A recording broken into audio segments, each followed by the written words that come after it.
Madam President, I rise to join my colleagues in calling for the Build Back Better bill to include provisions that will solve the problems that working people are facing every day because of the magnitude of the problems caused by the COVID pandemic. Paid leave is a perfect example of this. Today, nearly 8 in 10 workers in America don't have access to paid leave. Those numbers are even worse for lower wage workers, just 12% of whom had access to paid leave before the pandemic. But we know nearly every single worker will need paid leave at some point in their lives, whether they're dealing with another pandemic or a personal emergency. We have to recognize that workers are people first. People who get sick, have babies, adopt children, who need care for their children when they get sick, who have parents who will age and die. They work to provide for those families, but providing for your family means, first and foremost, being able to care for that family member when they need you.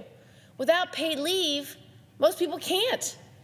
They're forced to make the impossible choice of either providing for their family by going to work or leaving their job to meet that need. And nobody should have to make that choice between earning a living and providing for an urgent family need. We send new mothers back to work when they're literally still bleeding, while they have stitches and they're still healing, before they can even recognize that they have postpartum depression.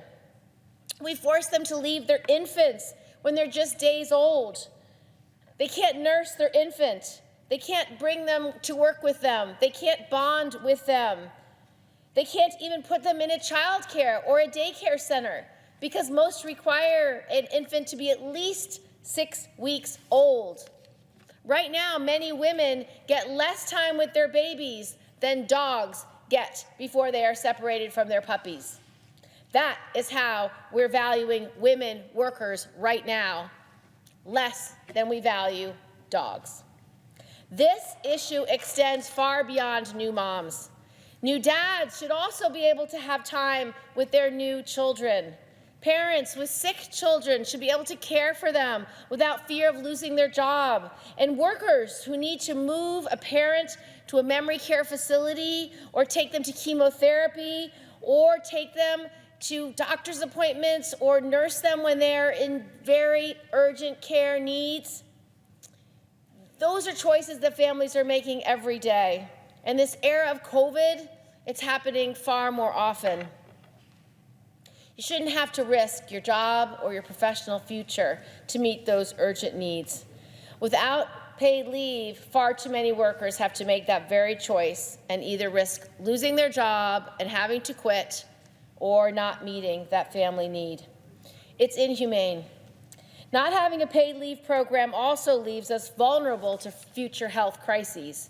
If we'd had paid leave in place before the pandemic, millions of people could have stayed home from work when they got sick, limiting the spread of COVID, or they could have stayed home with their children when they were forced to learn remotely, limiting the number of people who had lost or had to leave their jobs when a child had to stay home. I heard from one New Yorker named Amir, whose son's health and special needs were becoming significantly more complex and required his and his spouse's full-time attention around the clock for weeks. At a time of great stress, they were not only worrying about how they could best care for their son, but also how they could maintain their livelihoods. Luckily, they were able to turn to New York State's paid leave program. He told me it saved their family.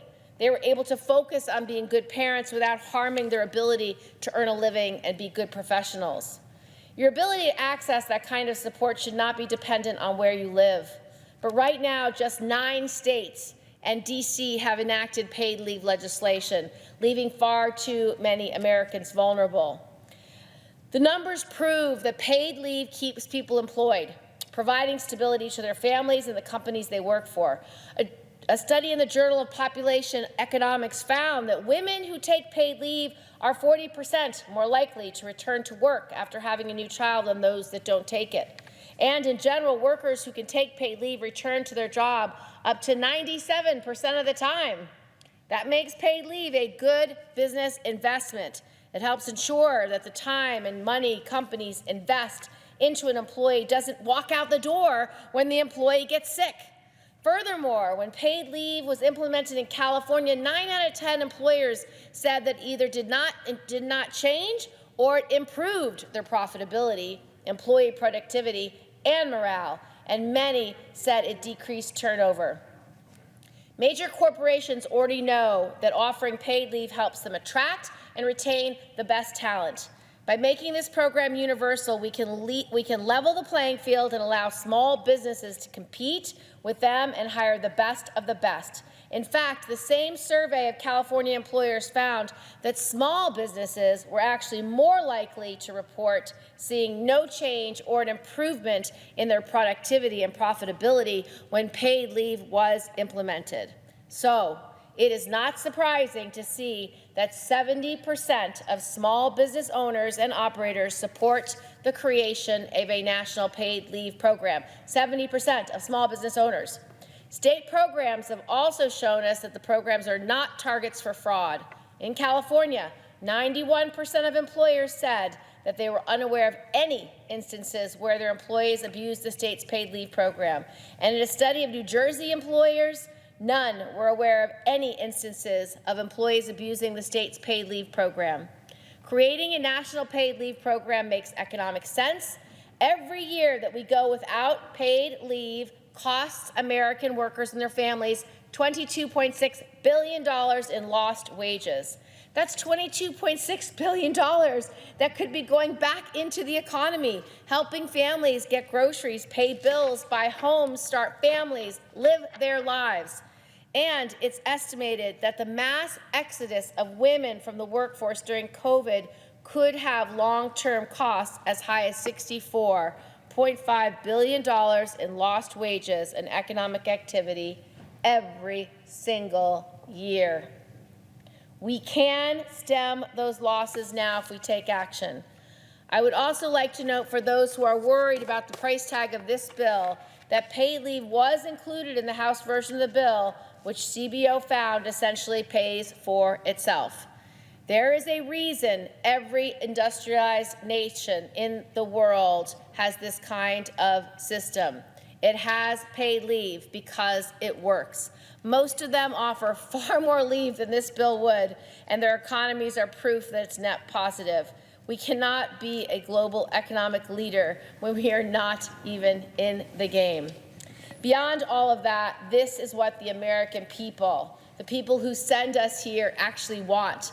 70% of all voters support paid leave, including 81% of Democrats and 58% of Republicans have said that paid family and medical leave should be included in this reconciliation bill. This is an up-to-date survey. The bill is designed to help the American people, and this is what they're actually asking for. This is a once-in-a-generation opportunity to reshape the American workplace. We shouldn't squander it.